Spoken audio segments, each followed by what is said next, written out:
Government has accepted the recommendations of independent pay review bodies on public sector pay rises. Rishi Sunak said this was the final offer.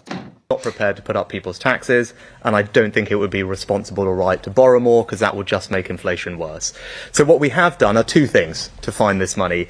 The first is we're going to increase the charges that we have for migrants who are coming to this country when they apply for visas. So we are asking governments, departments to reprioritise to support public sector workers, and that will mean in other areas we will be, it's not about cuts, it's just about focusing on public sector workers' pay. Today's offer is final.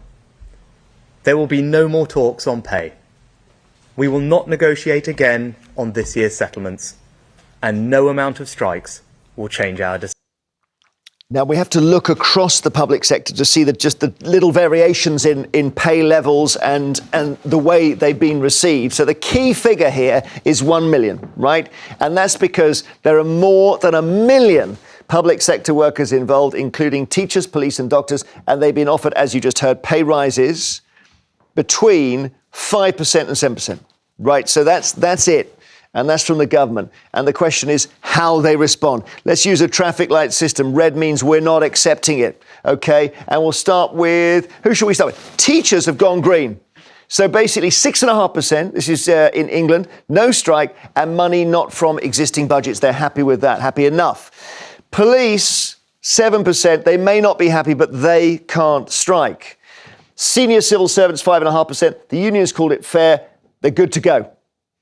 Next group, similar situation, aren't allowed to strike. Armed forces, 5% plus £1,000. People saying soldiers are just fading away. They're just sort of leaving the army as a result of not being happy.